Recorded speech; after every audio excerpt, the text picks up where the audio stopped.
Marcos 10:45.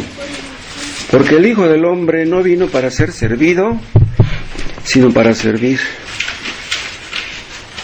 y para dar su vida en rescate por muchos. Vamos a hacer una oración. Bendito seas, Padre Celestial, te damos gracias. En el nombre de Cristo nos acercamos a ti para alabarte, para bendecirte, porque eres un Dios muy bueno. Es por tu misericordia, Padre, que podemos reunirnos el día de hoy. Te damos gracias por esto.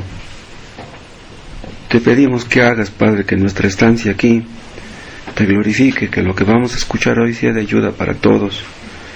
Habla a nuestro corazón con el poder de tu Espíritu. Háblanos a través de tu palabra, de modo que podamos entender.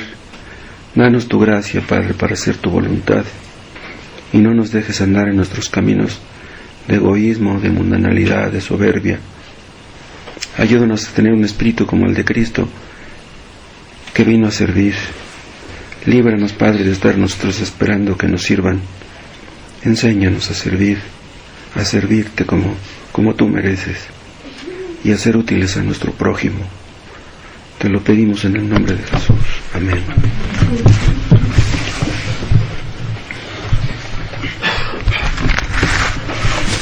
¿Saben ustedes cuál fue el propósito de la muerte de Cristo? ¿Por qué murió Cristo en la cruz? Esta es una de las preguntas más importantes que puede hacerse un ser humano. Dicen algunos que Cristo vino para darnos un ejemplo de humillación, de abnegación, que Cristo vino para salvar a los pecadores. Vean, todo esto tiene su lugar, pero no responde exactamente la pregunta. Hubo un teólogo holandés que se llamó Jacobo Arminio. Él enseñó que la muerte de Cristo hizo posible la salvación de los pecadores. O sea que Cristo murió en la cruz para que pudiéramos ser salvos. Pero él agregó que su muerte, la muerte de Cristo, no aseguró la salvación de ninguno. O sea que Cristo nada más murió para que fuera posible que pudiéramos salvarnos. Bueno, esa idea no la inventó Arminio. Esa idea ya venía desde antes de él. Este hombre enfatizó que Cristo murió en la cruz por todos los seres humanos sin excepción, que Cristo derramó su sangre por todos los seres humanos, y decía: Cristo puso su parte, tú debes poner la tuya. Eso es lo que se conoce en teología como arminianismo. Arminianismo es creer que somos salvos no por lo que Cristo hizo, que somos salvos por lo que nosotros hacemos. Porque si Cristo puso su parte para que pudiéramos ser salvos y no ponemos la nuestra, entonces lo que Cristo hizo no sirve de nada. Entonces la salvación no depende de lo que Él hizo, depende de lo que hacemos nosotros. Los arminianos piensan que Cristo construyó medio puente del cielo para acá, y que nosotros debemos construir otra mitad del puente de aquí para allá. Entonces, ¿está así lo que Cristo hizo? Entonces hacemos esto nosotros y ya cruzamos el puente, ya llegamos al cielo. Pero escuchen, si Cristo murió solamente para hacer posible la salvación de los hombres, entonces la salvación no depende para nada de lo que Él hizo. O sea, si nosotros no ponemos nuestra parte, su parte no sirve de nada. Si así fuera, entonces somos perdonados no por lo que hizo Cristo en la cruz, seríamos perdonados por lo que nosotros hacemos. Y vean, esto al hombre natural le encanta, le gusta. Todas las doctrinas que exaltan a los hombres le gustan a los hombres. ¿Quieren ustedes saber cómo podemos saber si una doctrina es bíblica, si es correcta o no? si exalta a Dios. Si una doctrina exalta a Dios, es bíblica, es buena. Y si exalta al hombre, es una doctrina falsa. Ustedes conocen la depravación humana. La Biblia nos habla mucho acerca de ella. La depravación humana habla de que nadie puede salvarse por sí solo, por sí mismo. Nuestra salvación depende de Dios, no depende de nosotros. ¿A quién exalta esa doctrina? A Dios. La predestinación, el hecho de que Dios escogió a los que serían salvos. ¿A quién exalta esa doctrina? A Dios. Humilla al hombre. La elección, la reprobación, son doctrinas que exaltan a Dios, no a los hombres. La Iglesia Católica enseña que si tú vas con un sacerdote y le confiesas tus pecados, el sacerdote te perdona. ¿A quién exalta esa doctrina? Al sacerdote. Entonces tu perdón es debido a lo que el sacerdote te dice. Entonces, si tú eres perdonado por lo que te dice el sacerdote, entonces ¿para qué quieres a Cristo? Pues vas con el sacerdote y no necesitas a Cristo. La regeneración bautismal, ¿qué enseña? Enseña que una persona es perdonada en el momento en que es bautizada. ¿A quién exalta esa doctrina? Al que se bautiza y al bautizador también. Entonces Cristo lo hacen a un lado. La salvación por obras, ¿a quién exalta? Exalta al que hace las obras y no a Dios. Acuérdense ustedes que cuando Cristo estaba en la cruz, entre otras palabras dijo, todo está consumado. ¿Qué todo? ¿Qué fue lo que Cristo consumó? ¿Qué quiere decir la palabra consumar? Consumar quiere decir terminar, completar, hacer todo lo que era necesario. Cuando Cristo dijo, todo está consumado, quiso decir, todo está hecho. Ustedes no tienen que hacer nada. Yo ya lo hice todo. Cristo murió en la cruz, no dejando las cosas a medias para que nosotros las completáramos. Cristo hizo todo lo que se necesitaba hacer. Cristo no es como nosotros. Nosotros a veces empezamos cosas y luego no las terminamos.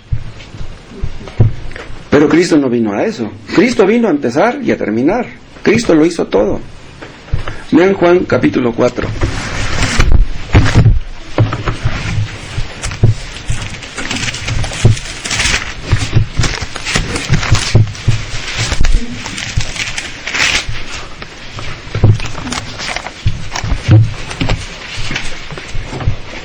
Juan 4:34. Jesús les dijo a sus discípulos, mi comida es que haga la voluntad del que me envió y que acabe su obra.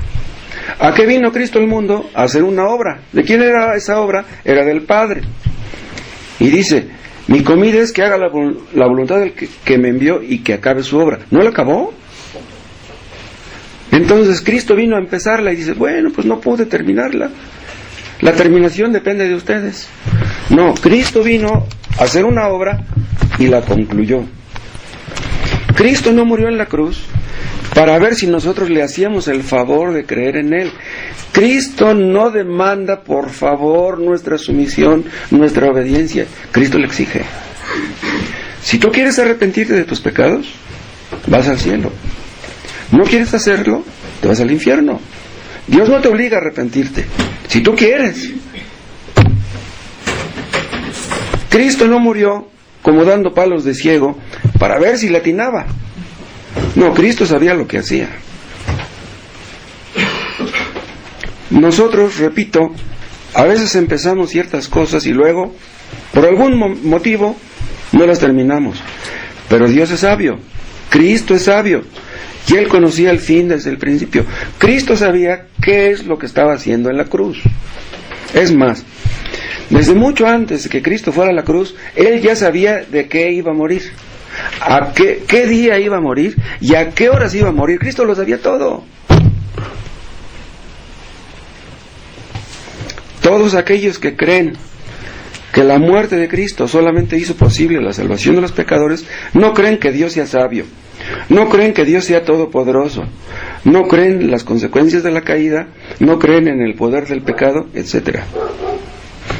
Cristo vino a este mundo y Él ya sabía qué produciría su muerte. Sabía que su muerte traería buenos resultados. Vean Mateo 1.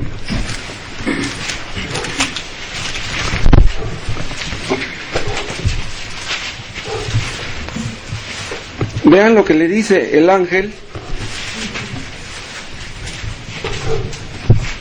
a José acerca de María, de la Virgen María, ¿no? Que estaba embarazada ya. Vean lo que dice en el 21. Y dará a luz un hijo, y llamará su nombre Jesús, porque él salvará a su pueblo de sus pecados. ¿Qué quiere decir la palabra Jesús? Quiere decir Salvador. Entonces, ¿por qué el ángel le dijo a José que el niño que traería en el vientre la Virgen María se llamaría Jesús? Porque él salvará, dice, a su pueblo de sus pecados. Pero vean lo que dice, él salvará. No dice, él tratará de salvar. Él le hará la lucha a ver si puede salvar. No, Cristo vino a salvar. Y vean lo que dice, él salvará a su pueblo. ¿A cuál pueblo? ¿Al pueblo judío? No. Quiere decir que Cristo tenía un pueblo escogido desde antes de la fundación del mundo.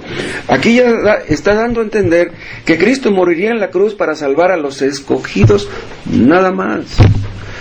Cristo no murió para salvar a todos los hombres, sino solamente a los escogidos. Entonces, aquí donde dice, Él salvará a su pueblo, no es algo incierto, no es algo vago, no es algo dudoso, es algo seguro. Ese pueblo por el que derramaría su sangre sería un pueblo dado por el Padre a Él como un regalo. Miren en Hebreos capítulo 1.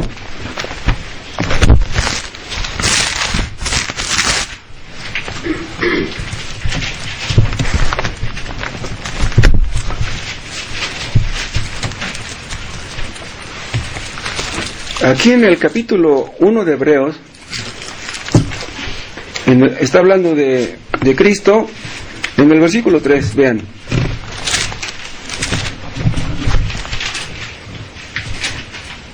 El cual, habla de Jesús, siendo el resplandor de su gloria, de la gloria de Dios, y la imagen misma de su sustancia, y quien sustenta todas las cosas con la palabra de su poder, habiendo efectuado la purificación de nuestros pecados por medio de sí mismo, se sentó a la diestra de la majestad en las alturas.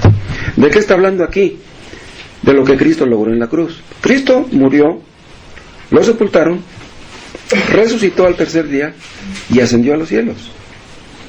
Y dice aquí al final del versículo 3, habiendo efectuado la purificación de nuestros pecados por medio de sí mismo. Aquí donde dice, habiendo efectuado la purificación de nuestros pecados, ¿a quién se refiere? ¿A qué persona se refiere? ¿A los pecados de todos los seres humanos? No. Se refiere a los pecados de los que creerían en Él, de los escogidos. Habiendo efectuado la purificación de nuestros pecados. Es lo que dice la versión 60. La versión antigua no dice purificación, dice purgación. Habiendo efectuado la purgación de nuestros pecados por medio de sí mismo, se sentó a la diestra de la obra, a la diestra de la majestad en las alturas. ¿Por qué se sentó? Porque su obra ya estaba acabada. O sea, como quien dice, se sentó a descansar, vamos a decirlo así. Eso no quiere decir que él estuviera cansado. Da a entender que su obra ya estaba hecha.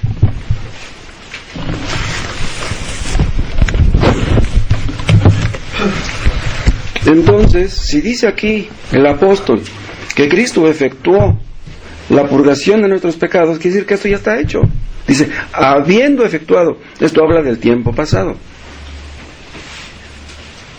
Entonces, ¿para qué vino Cristo al mundo? Vino para salvar, vino para reconciliar, vino para justificar, para redimir, para perdonar, para propiciar, para expiar. Puros verbos bíblicos que hablan del alcance de toda su obra expiatoria. Y no hizo menos que esto, lo hizo todo. Vean en Lucas 19.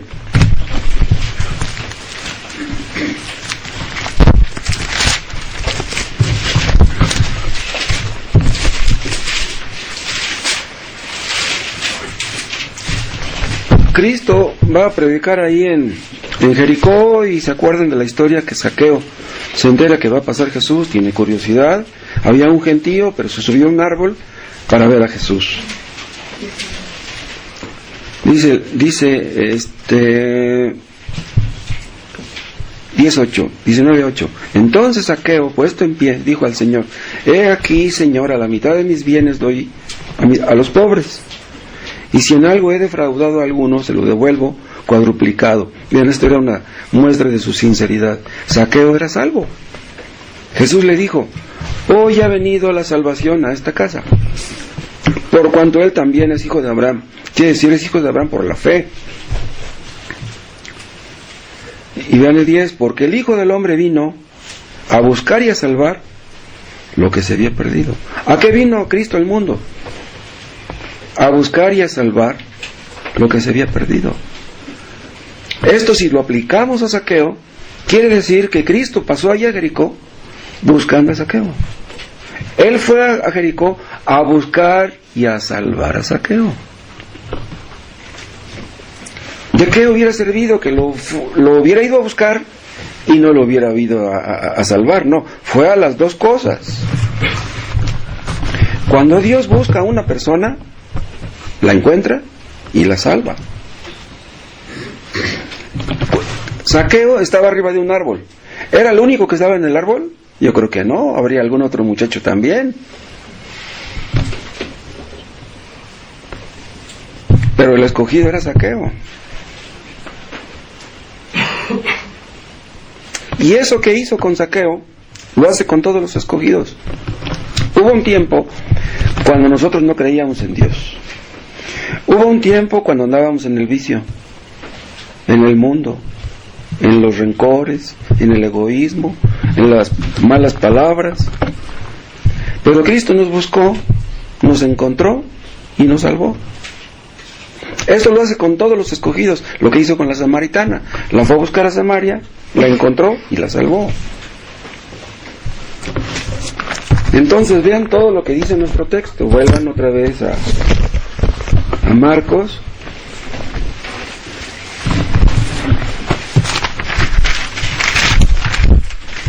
Marcos capítulo 10, versículo 45. Porque el Hijo del Hombre no vino para ser servido, sino para servir y para dar su vida en rescate por muchos. Pati, ¿me puedes prestar otro de estos? Porque este ya no funciona muy bien. ¿No tienes? Vamos a ver un poco acerca del rescatador. Después vamos a ver un poco acerca del rescate. Después vamos a ver acerca del precio que costó nuestro rescate. Y por último,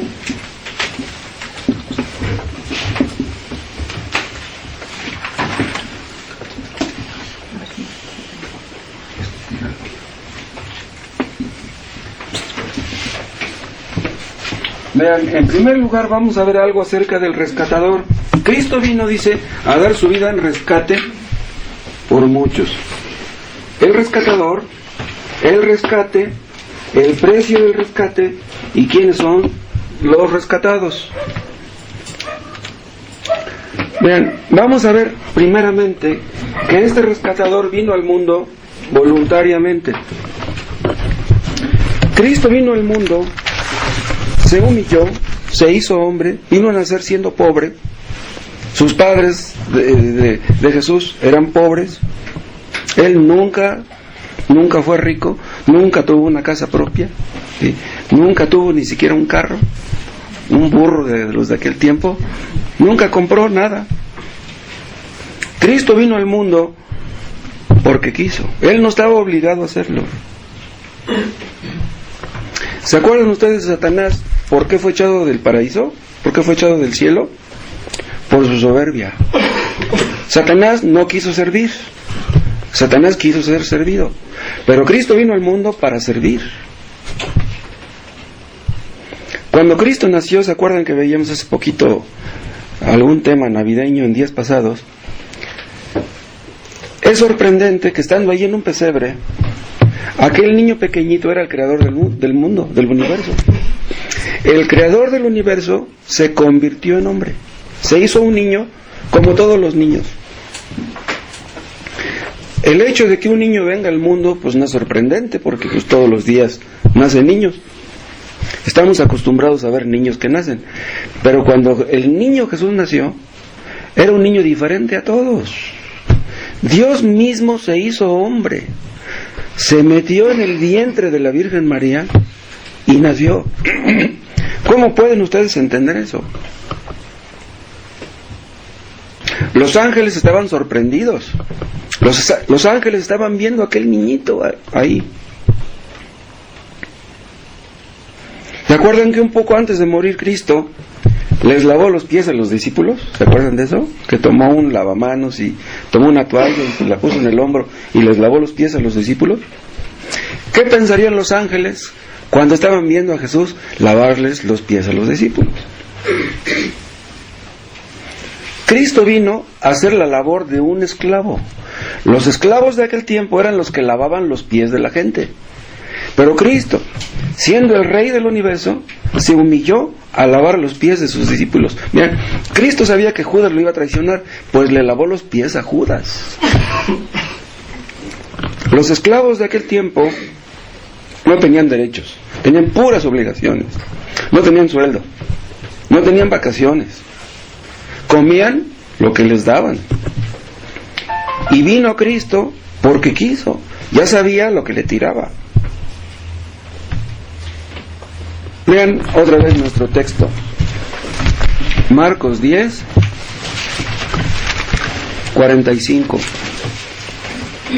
Porque el Hijo del Hombre no vino para ser servido. ¿Saben ustedes qué significa esta frase? Hijo del Hombre. Estas palabras hablan de alguien que sufre. ¿Por qué? ¿Saben por qué? Porque en este mundo todos sufrimos. O sea, al usar esta frase, Hijo del Hombre, está haciéndose partícipe de los sufrimientos de los hombres. Pero dirán ustedes, ¿pero a poco también los millonarios sufren? ¿Creen ustedes que no? Los millonarios también lloran. ¿Sí? Los millonarios tienen problemas que nosotros no tenemos. Bueno, nosotros tenemos problemas que ellos no tienen también, ¿no? Cristo dijo que era más fácil que un rico entrara, que un camello entrara en el ojo de una aguja, pasara por el ojo de una aguja, que un rico fuera salvo. Los que llegan a ser salvos son más pobres que ricos. Hay algunos ricos a través de la historia que han sido salvos, pero la mayoría somos pobres. ¿Por qué? Porque los ricos, como tienen dinero, dicen, ¿yo para qué quiero a Dios? Yo con el dinero tengo. Con el dinero es suficiente. Y es por eso que los hombres pobres que no tienen dinero se refugian en Cristo. Entonces, cuando Cristo está usando esta frase, el Hijo del Hombre, es como si Él supiera lo que le esperaba. Él ya sabía que sufriría. Es más, desde que era jovencito Él sufrió. ¿Por qué sufrió? Cuando Él veía los pecados de la gente que lo rodeaba, Él sufriría, porque Él era santo. Una persona santa le duele el pecado de los demás. Entonces Él sufriría viendo la incredulidad de sus hermanos, las burlas de sus hermanos. Cristo no solamente sufrió en su pasión y su muerte, Él fue un varón de dolores, dice Isaías 53. Vuelvan a su texto 45. Dice, porque el Hijo del Hombre no vino para ser servido. ¿Qué quiere decir la palabra porque? Es una conjunción. ¿Qué es una conjunción? Lo que está relacionando algo con lo anterior, que dice el 44. Y el que de vosotros quiera ser el primero, será siervo de todos. Porque, dice, si yo soy siervo, con más razón ustedes. Si yo no reclamo mis derechos, si yo me he humillado, ustedes tienen que hacer lo mismo. Cristo vino a ser un esclavo, dice, ustedes tienen que seguir mi ejemplo.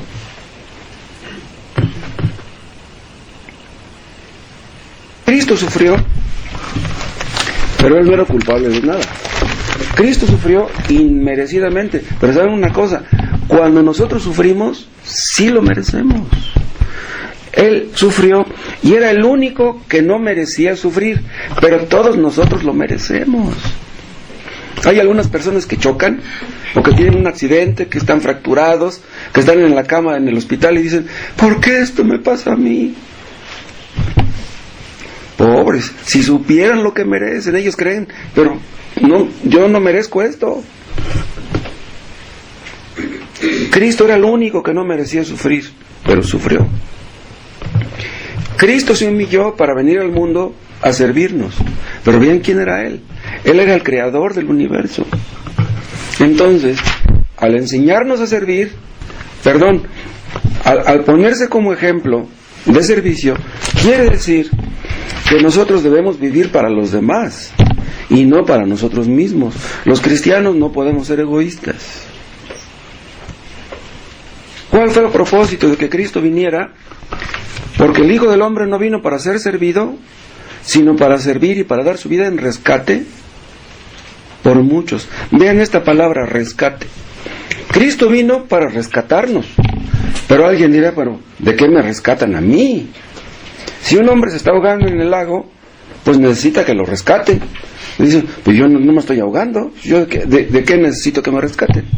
Vean, desde Adán éramos esclavos del pecado.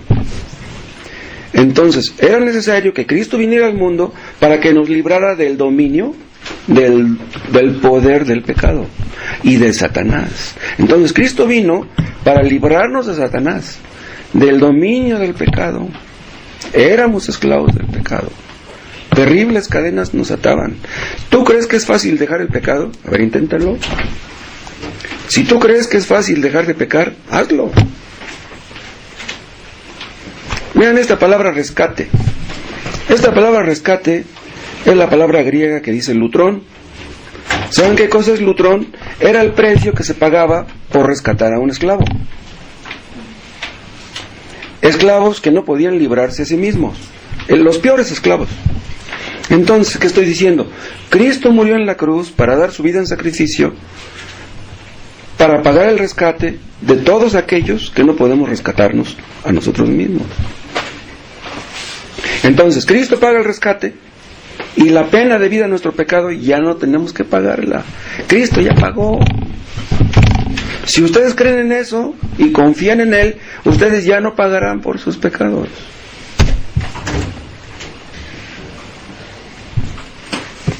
Cristo dio su vida en rescate por muchos, vean, por personas que vivían prisioneras del pecado y del diablo. Vean Hebreos, capítulo 9.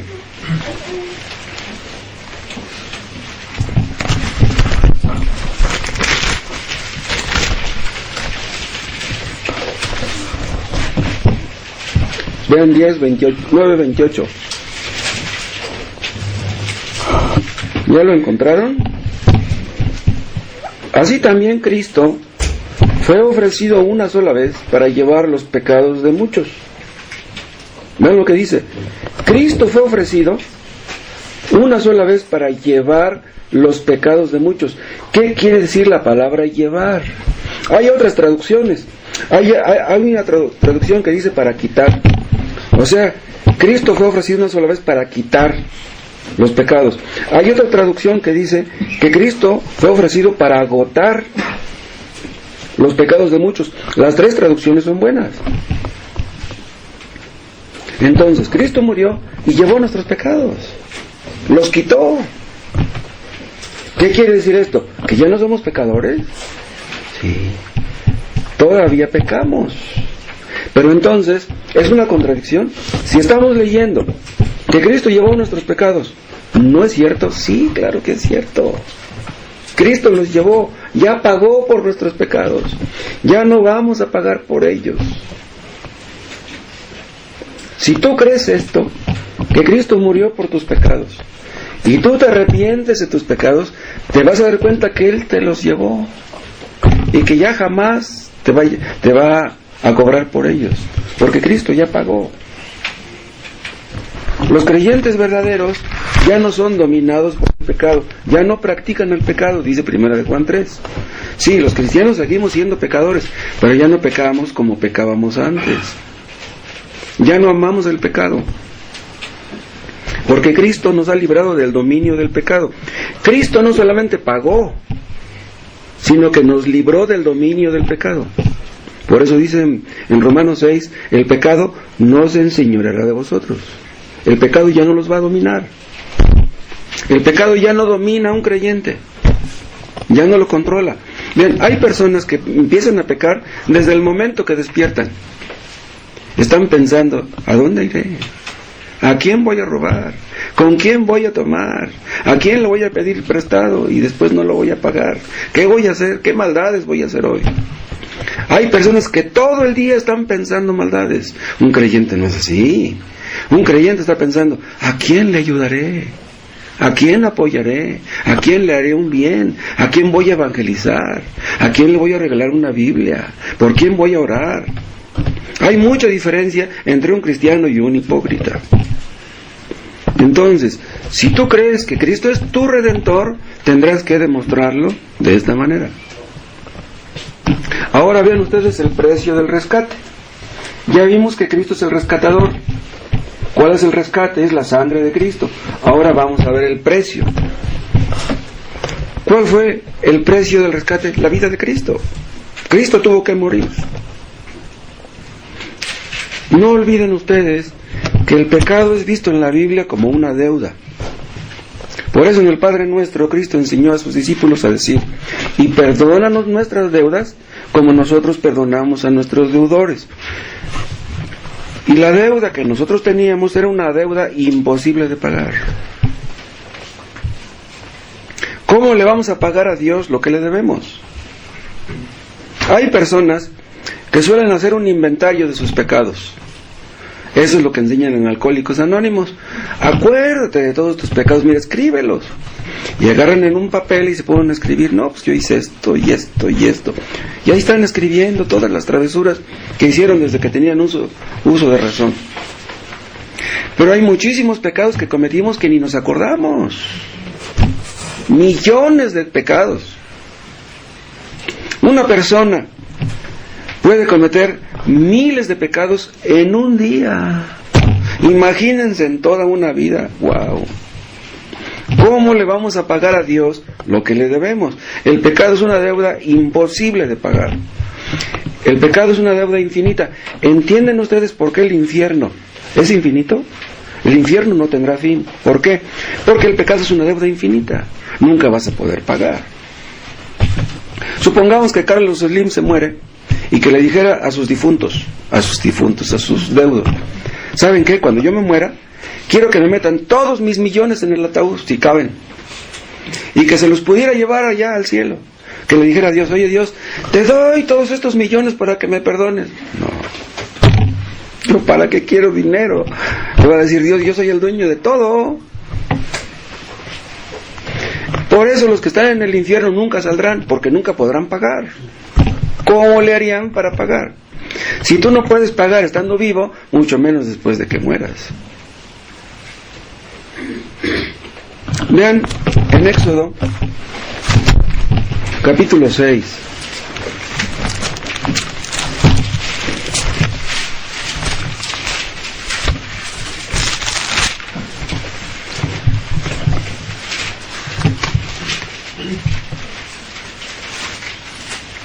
Éxodo 6, versículo 6. Por tanto, vean lo que le dice Dios a Moisés. Dirás a los hijos de Israel, yo soy Jehová, y yo os sacaré de debajo de las tareas pesadas de Egipto, y os libraré de su servidumbre. Vean, los israelitas eran esclavos ahí en Egipto. Ustedes han visto la película de los 10 mandamientos, ¿no? Han visto cómo van ahí los pobres israelitas ahí jalando ¿cómo se llaman? Los bloques con los que construían las pirámides. Dice, y os libraré de su servidumbre. Esta palabra servidumbre es sinónimo de esclavitud. Dice, yo redimiré con brazo extendido y con juicios grandes. Ven cómo dice, os redimiré. Esta palabra redimiré es lo mismo que rescataré. Lo mismo es redimir que rescatar. De aquí de la palabra redimir se deriva de la palabra redención. Cristo nos redimió, Cristo es nuestro redentor. ¿Qué es lo que estoy diciendo? Que Dios ve la liberación del pueblo de Israel como una redención. Ellos eran esclavos de los israelitas, de los egipcios, y nosotros los creyentes éramos esclavos de nuestro pecado. ¿Y cuál fue el precio que se pagó? La sangre de Cristo.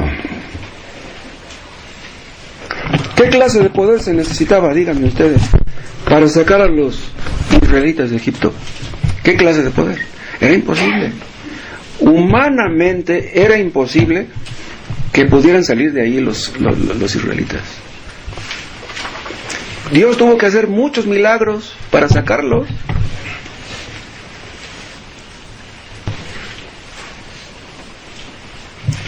Vean otra vez Hebreos capítulo 1.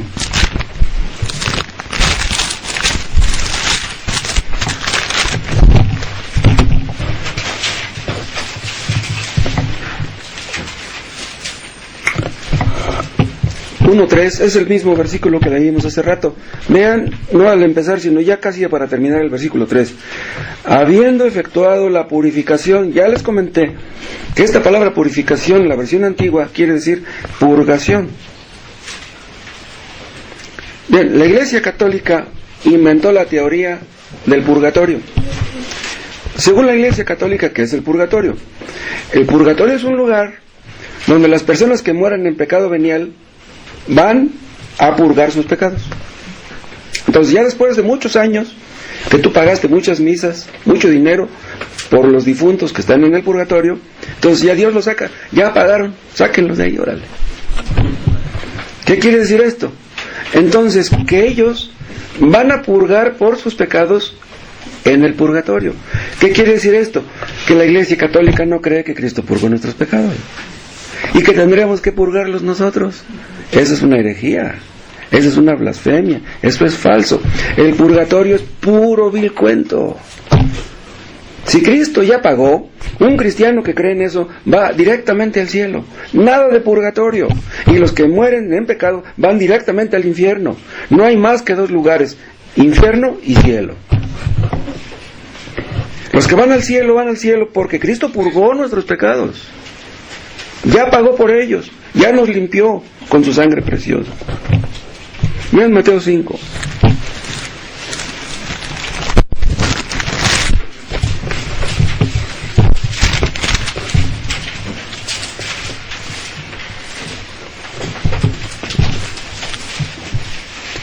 Mateo capítulo 5, vean el versículo 23. Aquí habla Jesús. Por tanto, si traes tu ofrenda al altar y allí te acuerdas de que tu hermano tiene algo contra ti. Bien, aquí la ofrenda pues era en especie, ¿no? Pero puede traducirse como tu ofrenda en dinero, ¿sí?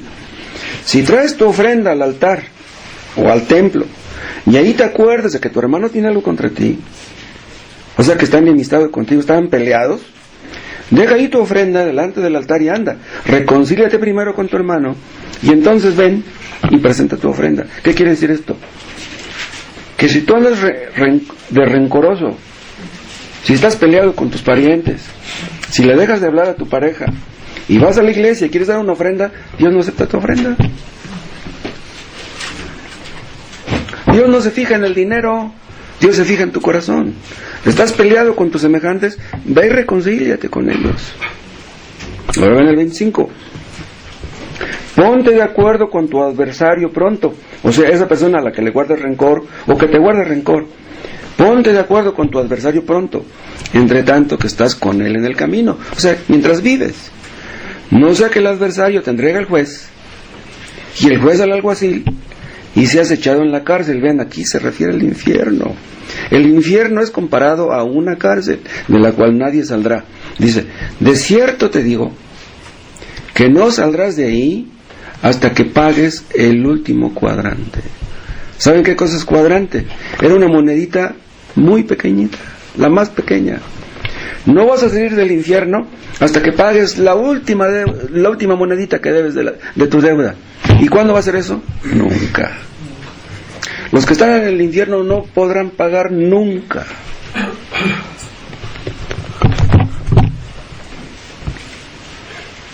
Entonces, ¿qué estoy diciendo? El purgatorio fue inventado por la Iglesia Católica para sacarle dinero a la gente. Cristo purgó, Cristo purificó, Cristo pagó, Cristo limpió, y si tú crees, tú eres perdonado. Y Cristo llevó tus pecados, los acabó. Vean el caso de un preso que cae en la cárcel. Dicen que el preso, cuando purga su condena, ya sale libre. ¿Qué cosa quiere decir que purga su condena? Que cumple el tiempo que le dijo el juez que tenía que cumplir para que pudiera salir libre. Ahora, un criminal que ya purgó su condena, díganme ustedes, ¿tiene derecho a salir libre? ¿Tiene derecho? Claro que sí, porque ya pagó. Pero una persona que va al infierno, ¿cómo va a pagar? Para que tenga derecho de salir de ahí, va a decir, oye Señor, ya tengo 1,000,000 de años aquí en el infierno, ¿no podrías tú, ya merezco salir, no, pues ya 1,000,000? No, nunca saldrá. ¿Por qué? No puede pagar. Ahora vuelvan a su texto en Marcos 10. Marcos 10:45.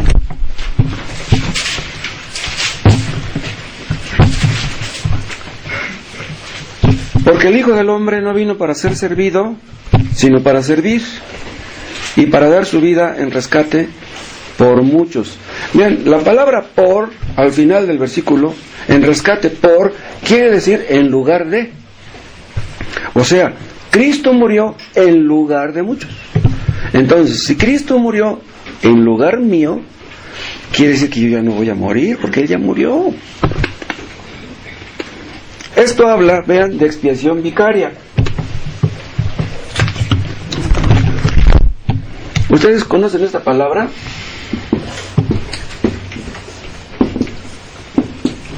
Vicario o vicaria. ¿Saben ustedes qué significa esta palabra? Quiere decir representante. Cristo murió como nuestro representante.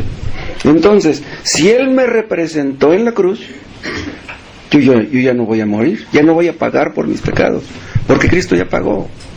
Yo merecía la muerte, pero Cristo la sufrió en mi lugar. Entonces yo ya no voy a morir. Ya no voy a morir eternamente. Sí, voy a ir a la tumba, como todo ser humano, pero voy a resucitar y voy a vivir para siempre. Vean Primera de Pedro, capítulo 1.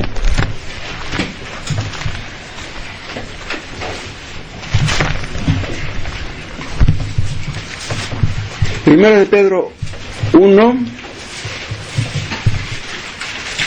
lean versículo 18. Sabiendo que fuisteis rescatados, ven, aquí está nuestra palabra lutrón, rescatados, es lo mismo que redimidos, es el rescate. Fuisteis rescatados de vuestra vana manera de vivir, la cual recibisteis de vuestros padres, no con cosas corruptibles como oro o plata. Miren, el oro y la plata se corrompen. Dice, sino con la sangre preciosa de Cristo. ¿Saben qué quiere decir esta palabra preciosa? Quiere decir valiosísima. Fuimos rescatados, fuimos redimidos con la sangre valiosísima de Cristo, como de un cordero sin mancha y sin contaminación, a diferencia de los corderos que sacrificaban en el Antiguo Testamento. Cristo era el Cordero de Dios que quita el pecado del mundo. Cristo era el único que podía quitar los pecados. Los corderos del Antiguo Testamento no los quitaban, pero Cristo sí los quitó. ¿Qué quiere decir esto? Que si los sacrificios del Antiguo Testamento hubieran podido quitar los pecados, Cristo no hubiera venido al mundo. Cristo vino al mundo porque era absolutamente necesario. Si Cristo no hubiera muerto en la cruz, no hubiéramos podido ser perdonados.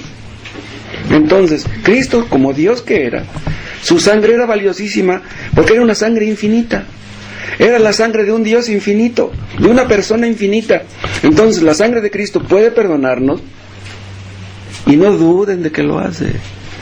Si ustedes llegan hoy a su casa en la noche, o a la hora que sea, pero llegan a su casa y doblan sus rodillas y se arrepienten de sus pecados, ustedes van a ser perdonados. Dios borrará todos los pecados que cometieron en toda su vida. Cristo propició nuestros pecados. Cristo expió nuestros pecados. Vean, estas palabras son palabras teológicas bíblicas. La palabra muerte vicaria quiere decir muerte sustitutoria. O sea, Cristo fue nuestro sustituto. Ahora, si Cristo propició, quiere decir que apaciguó la ira de Dios. Si ustedes creen en Cristo, ya Dios no está enojado con ustedes, porque Cristo llevó la ira de Dios en la cruz. Ahora, expió, esto habla de nuestra actitud hacia Él, ¿sí?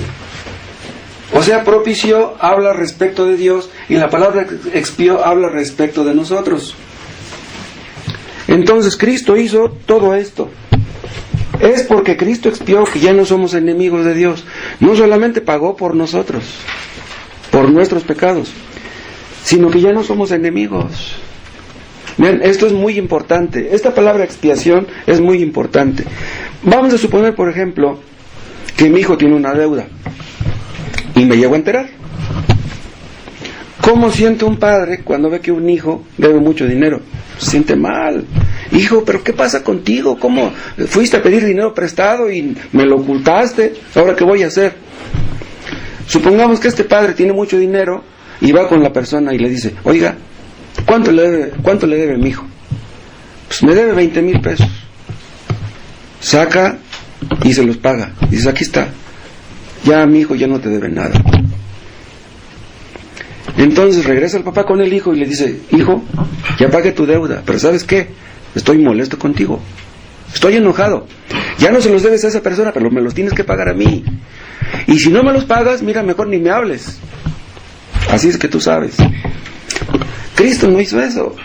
Cristo pagó y nos reconcilió. O sea, nos recibe como hijos. Imagínense que el padre le dijera al hijo: ¿sabes qué, hijo? Ya pagué los 20,000 pesos que debías. ¿Quieres que te diga algo? A pesar de eso, hijo, de que cometiste un grave error, déjame decirte que te quiero mucho. Eres mi hijito lindo. Le das su abrazo y dice: hijo, por favor, ya no vuelvas a endeudarte. ¿Entienden? Cristo nos perdona, nos reconcilia, y es así que propicia y expía. Somos perdonados, ya no está enojado con nosotros. ¿Cómo se siente un hijo cuando su mamá está enojada con él, con ella? ¿Cómo siente un hijo cuando su papá no le quiere ni hablar? Pero Dios no es así. Cristo pagó la deuda de nuestros pecados y nos reconcilió. Vean, Romanos 5.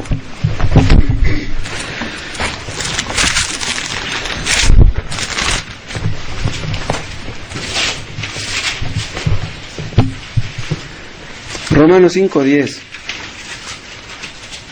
Porque si siendo enemigos fuimos reconciliados con Dios por la muerte de su Hijo. Vean lo que hizo Cristo con su muerte, nos reconcilió, dice. Mucho más, estando reconciliados, seremos salvos por su vida. Pues si ya Cristo pagó por mi sangre, ¿cómo voy a perder? Esto habla de la perseverancia de los santos. Esto habla de que la salvación no se pierde. Si Cristo ya pagó por mí, ¿cómo me va a dejar morir solo? ¿Cómo me va a abandonar? De nada hubiera servido que Cristo hubiera pagado la deuda si no nos hubiera reconciliado. Necesitábamos las dos cosas.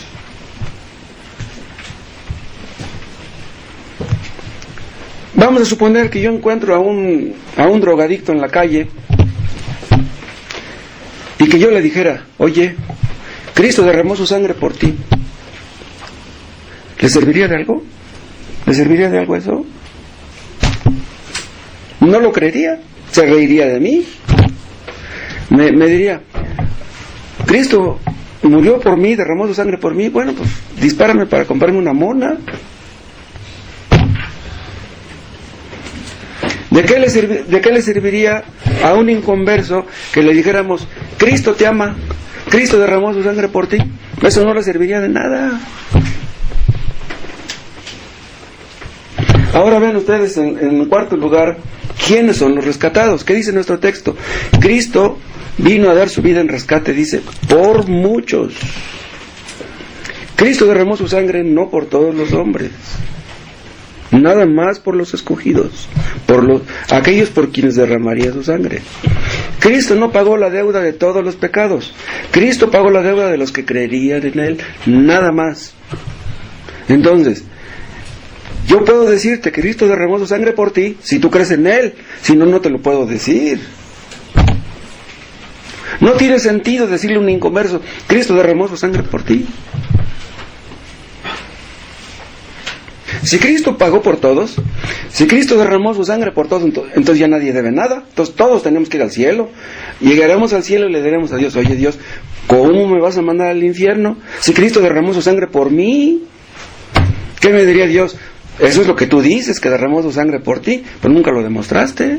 Siempre anduviste en tu pecado, nunca te arrepentiste. Si Cristo murió por todos, todos tendríamos que ser perdonados, limpiados, purgados, reconciliados, expiados, propiciados, pero no es así. Cuando Cristo murió en la cruz, ya millones de personas estaban en el infierno, ya estaban sufriendo. Entonces, ¿sería justo que Cristo derramara su sangre por los que vivirían después de Él y no por los que vivieron antes de Él?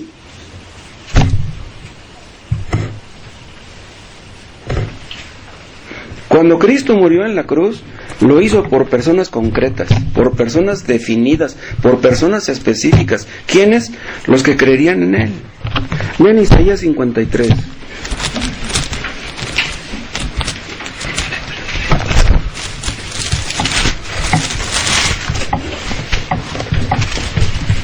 Vean, aquí Isaías profetiza la obra del Mesías, lo que haría Cristo en la cruz, con su obra y su persona. Vean, Isaías 53:10.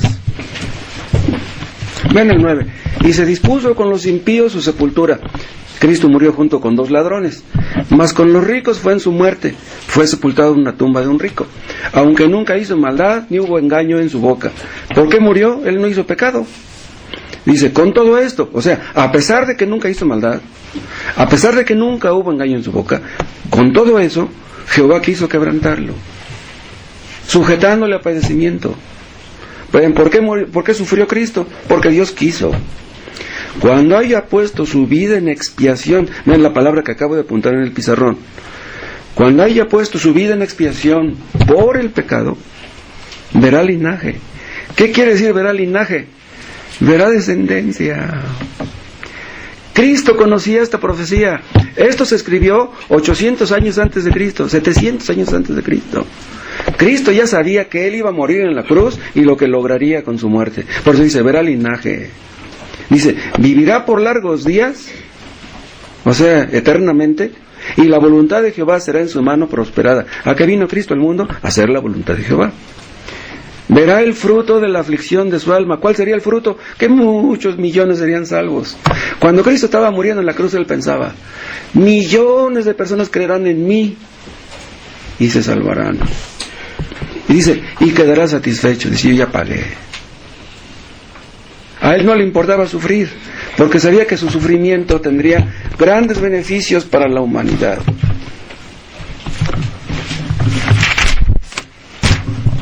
Ahora sigan leyendo. El 11. Por su conocimiento justificará mi siervo justo. A muchos, ven, no dice a todos. Cristo por su muerte justificaría a muchos. O sea, los declararía justos. Dice, y llevará las iniquidades de ellos. ¿Qué son iniquidades? Pecados. ¿Cristo llevó los pecados de todos? No. De aquellos por quienes derramó su sangre. Cristo no derramó su sangre por todos, para que hiciera posible nuestra salvación, no. Cristo murió por personas específicas.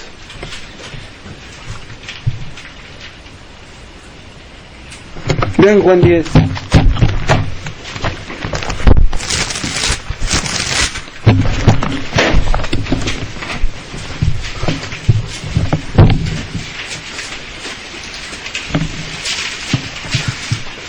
Juan 10:11.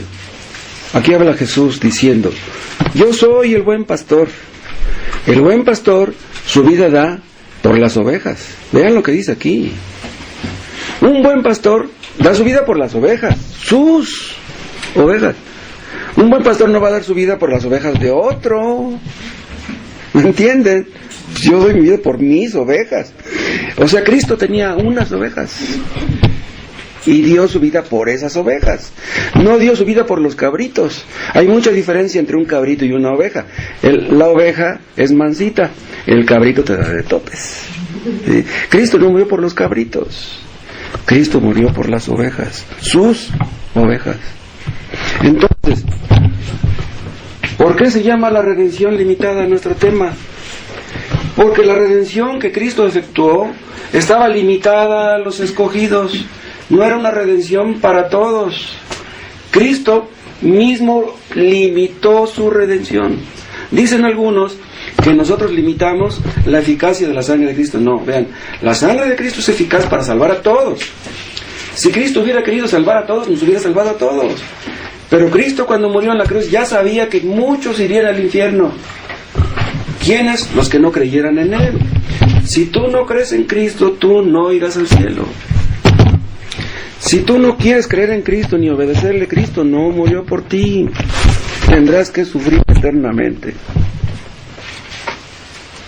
Hay muchos versículos que parecen decir que Cristo murió por todos, pero esas personas que creen que Cristo murió por todos no entienden esos versículos. Una persona que no se arrepiente de sus pecados no entiende la Biblia. Para que tú puedas entender la Biblia, tienes que arrepentirte de tus pecados. No hay otra forma. Hay personas que estudian la Biblia por años. Hay personas que estudian la Biblia toda su vida y no llegan a ser salvos. Los sacerdotes católicos estudiaron filosofía y teología y latín y griego y hebreo y no son salvos. Abren la Biblia los domingos los sacerdotes cuando explican, dizque su homilía. ¿Cuál homilía? No entienden lo que dicen. Cristo no murió por todos. Cristo murió por los escogidos, por los que creían en Él. ¿Ustedes creen en Él? ¿Ustedes están dispuestos a obedecer a Cristo? Si ustedes lo hacen, ustedes son de los escogidos y Cristo murió por ustedes.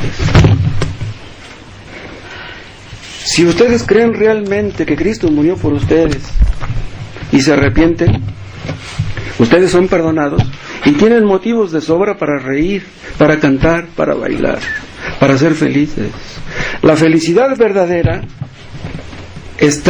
consiste en creer en Él y en obedecerle. Los más felices son los más santos.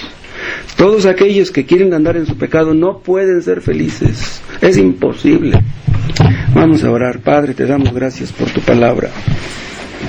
Te pedimos que la uses y que sea para tu gloria en la vida de todos. Ayúdanos, Dios, a ser obedientes a tu palabra, a confiar en lo que Cristo hizo en la cruz y a tener el gozo y la paz que resultan de esto. Te lo pedimos en el nombre de Cristo. Amén.